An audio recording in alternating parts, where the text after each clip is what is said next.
I'm really glad that SSRIs are being looked at, because I don't know a young person who isn't either taking a mood-altering drug or thinking about taking a mood-altering drug. They're being prescribed like, Tic Tacs by their doctors. And I hope that, Del, that after you issue the next major study of SSRIs, you go into birth control, because young women are having horrible, horrible mood destabilization, and they don't even know why, because they're on different doses of birth control than even the pill used to use when, I was coming of age. Naomi. So, yeah. Naomi, I want to stop you and just say a 100% true. I get embarrassed sometimes when my sexism blinds me, because I used to talk a lot about that and I let it go because COVID got my attention. But it is, and let me just tell you, it is the fact that these powerful progesterones, it's a whole new class of medicine. It's extremely powerful progestogen, and that's causing muscle changes, metabolic changes, mood changes, vaginal dryness, libido up, libido down, changing personality, fucking with sleep. And when we prescribe it, no doctor goes, hey, there's really a side effect profile on this, check it out. Just, hey, don't get pregnant. Yeah, absolutely. No, it's terrifying. And so first, let me congratulate Del. My goodness, what an important achievement. And I'm so glad that you're getting such a wide audience for, all these landmark cultural texts and objects that you're producing. It's high time. And I think it's also kind of a trifecta culturally, to have HHS finally doing all the right things. I mean, I've been a critic of some of what I saw as their shortcomings earlier in the administration, but, we're getting early Christmas, Maha, supporters. I'm glad to hear you say that, Naomi. I'm really happy to hear you say that, because I was the one, not you necessarily, but there were a lot of people like you who were very frustrated and angry, and I just kept saying, give them time. This is hard. You're moving a battleship. My goodness, and you're right. What is it that's making you most happy? Well, honestly, the acknowledgement or the release of the internal memo that the media has to grapple with, that you all were discussing, confirming that 10 kids died from the mRNA or subsequent to the mRNA injection. Obviously, I'm not happy about that fact, but it's now undeniable. The Atlantic has to kind of do its distraction spin in order to manage pathetic. It. One of the most shameful, as a journalist, shameful headlines and subheadlines in my life as a journalist. Maybe they died, whatever, but don't help the anti-vaxxers. Let's strategize our way around the anti-vaxxers. That's amazing. Looking at the childhood schedule, the questioning from HHS of the RSV injection, or is it the K injection, or both? I mean, so much is happening, and respectfully, they still don't have their comms down 100%. So it's a little hard to process exactly what's under discussion, what's a real kind of achievement already. But it's there, and they've got clearly the White House's support, POTUS's support. They're examining the science behind all those vaccines. And even to have POTUS saying, kids are getting all these injections, that's a dream come true, and that doesn't happen automatically. I know it's taken lots of internal conversations. I can imagine, from the secretary to the president and his team. So it's profound, because it's like Harry Potter and Voldemort, he who could not be named, right? Vaccines could not be named the minute you raised any question, even the most benign, like basic science, like Del was saying, here's a basic study looking at these two cohorts. You're a crazy anti-vaxxer and your career is over and there's blowback and, no one will ever speak to you. But just to center it as seriously as they have to date, and to defend the centering, as Del has been doing with such kind of solid, sober, non-hysterical, non-emotional scientific language. Like, we're scientists, we look at the science. It's both a PR coup and a real deliverable for Maha and Maha voters. And Del, I'm going to have you respond. Go ahead. Yeah, well, first of all, there's so much that she said is true. But what I really want to point out is something we were complaining about earlier, which is we keep talking about mainstream media, how manipulated it is, how much it's propaganda. But really, we should celebrate that is not the media that people are watching anymore. And I really want to tip my hat to Naomi and the work that she's done, but also to show how independent media works, because the two of us have worked together, yet we're never in the same room. My nonprofit sued and got the Pfizer data released. It took us over a year in a lawsuit to do that, the Pfizer trials of the COVID vaccine. But what I'm guided to do is, let me just get this out to the public.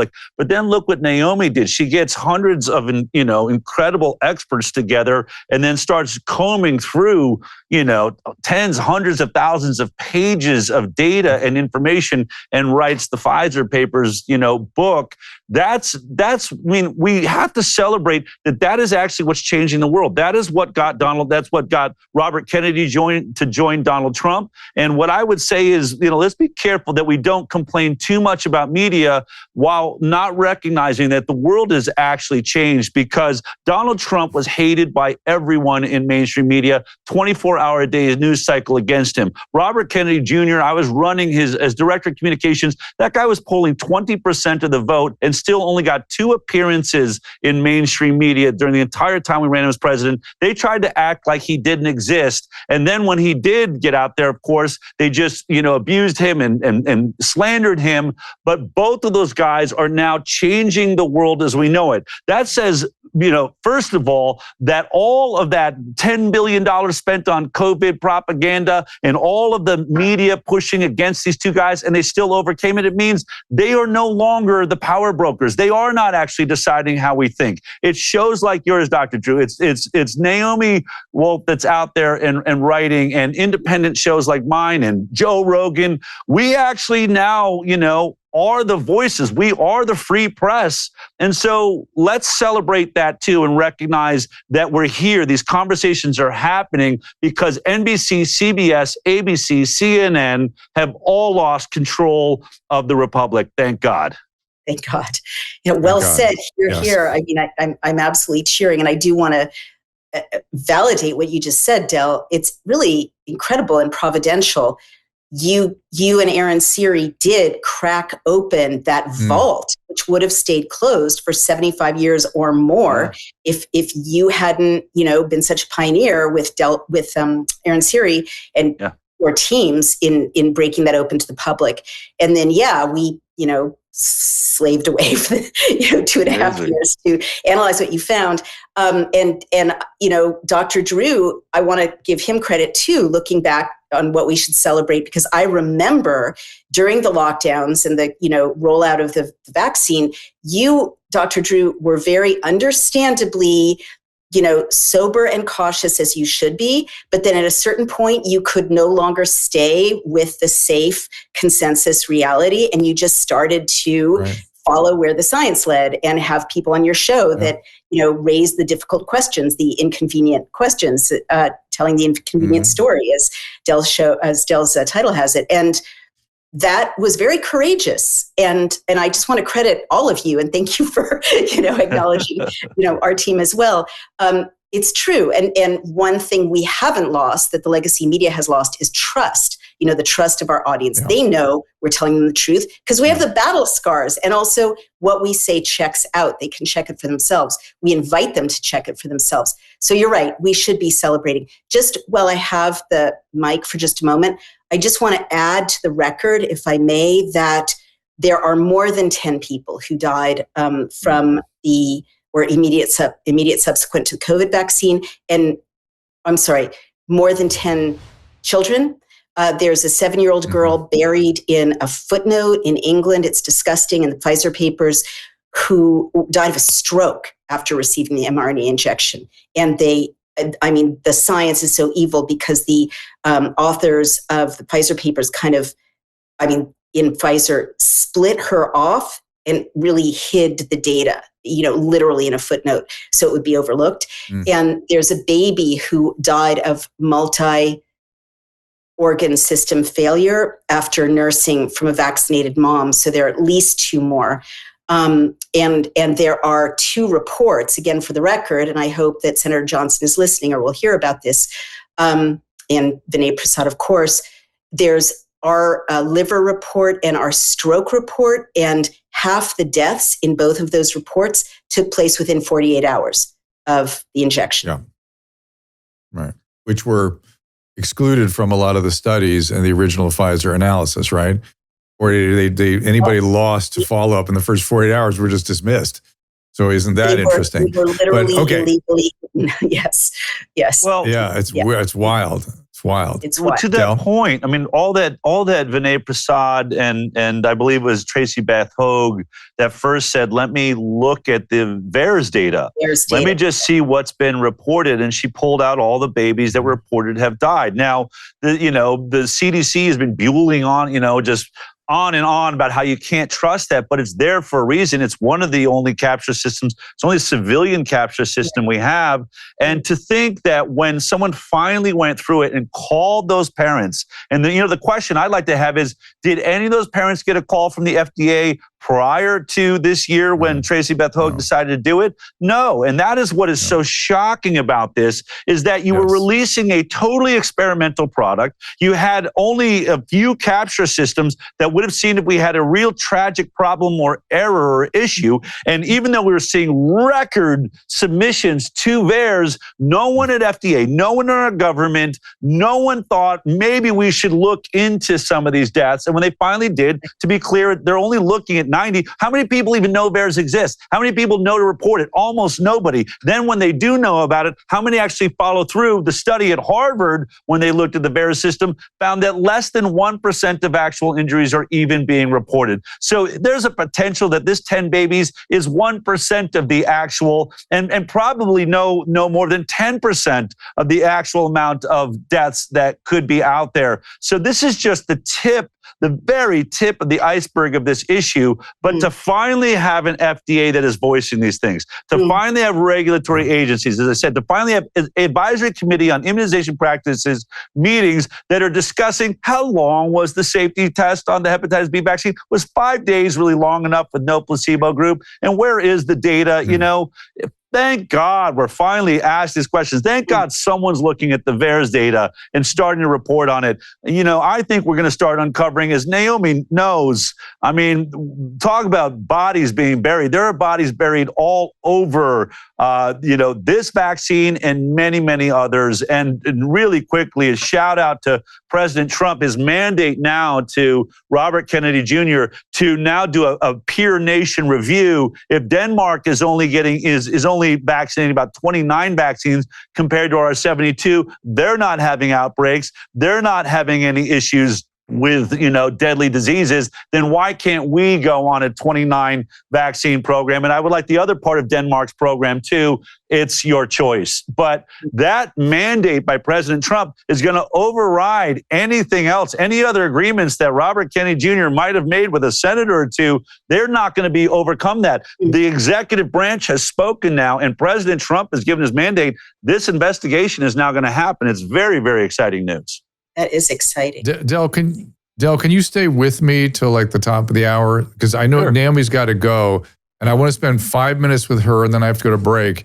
But I'll be here. What I want to do, Naomi, is spend about 5 minutes with you. Okay, good. 5 minutes with you right now before I go to break. And I want to just ask you really quickly about a couple other quick topics. You've been focused, I believe, on a post from Sasha Latipova about Dr. Boyle. Is that correct? Can you tell us about that concern? Focused. I mean, I've certainly been thinking about it. Yes. Concerned about it. I'm not laughing. Yeah, I'm not laughing because these things are funny. I'm laughing because some things are so scary, and the times that we're living in are so scary or dark. It's macabre. It's macabre. Yeah. But do you want me to describe what her post is about, or what the issue is? And then I'll let you go. I know you have a heart out here. And by the way, for people that keep complaining that we're kind of stepping at each other, when you have three people in a delay, it gets wonky that way. It's just the way it is. We're not stepping on each other. We're not letting each other talk. We don't hear each other, so we start talking, and then the delay steps in. But anyway, talk to me about what you're seeing in that post and what you're concerned about. Sure. And if I interrupted anyone, I'm sorry. So no, it's not you. It's not you. Okay. So Dr. Francis Boyle was one of the most distinguished, I believe, human rights lawyers, and certainly one of the most distinguished human rights lawyers working in the field of bioweapons. He spent his whole career at the absolute highest level of global treaties and advocacy. And he was the man who wrote the bioweapons treaty that governs the United States, that basically says you can't deploy bioweapons on civilian populations. So he knows intimately what a bioweapon is, what it does. Early in the COVID drama of early 2020, he started to say this is a bioweapon, both COVID and the vaccine. And other people have, certainly made this point because they have very similar structures and they come from the same place. And he warned the world this is a bioweapon, and he is such a distinguished voice that he was the most powerful voice to date, having made that warning. And I interviewed him, I believe it was in 2023 or 2024. Very, very deeply knowledgeable man, very brave man. And it's one of the most important interviews I've ever had. Sadly, it should have been front page news, where he was literally saying, I know what a bioweapon is. I know what it does. I know what it looks like. Both the virus and the vaccine are bioweapons. And he has said very clearly in public their goal, they're designed to, and, people have asked me very skeptical questions when I've said the same thing. I don't have his background, that they're designed to depopulate and to disable and to kill. Well, he said they're designed to depopulate and disable and to kill. I mean, 1,000% to disrupt reproduction and to disable and to kill. Those were his, I'm paraphrasing, but those were his words, those three.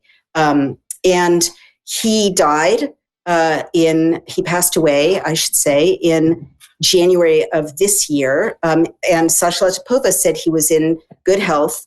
He was in his early 70s, I believe, very active, and he died suddenly. And that's all we know. And I don't like to be ghoulish, and I don't like to intrude on families' privacy, but I think it's worth noting that he was one of 5 witnesses, and by far the most kind of distinguished belly of the beast witness, slated to testify in a trial in the Netherlands against Pfizer and Albert Bourla and Bill Gates, specifically for this issue, depopulating, disabling, and murdering people with the injection. So Sasha said, she believes, that there's a problem with the death. I'm not going to kind of paraphrase what she's saying, because again, I don't like to intrude on families' grief or make, baseless speculations, but I don't think it's good.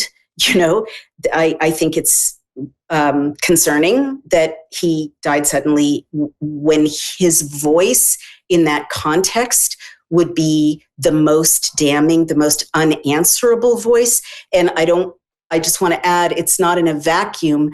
The lawyer convening and, leading the prosecution, I believe, for this trial was arrested in and detained in very severe circumstances. And this is the Netherlands, Dr. Drew, which is like the most chill country ordinarily. So these are dramatic interventions that do not align with the rule of law and due process. So I don't know what happened. I mean, God rest his soul. He was an extraordinary person, but it's a great loss, whatever happened.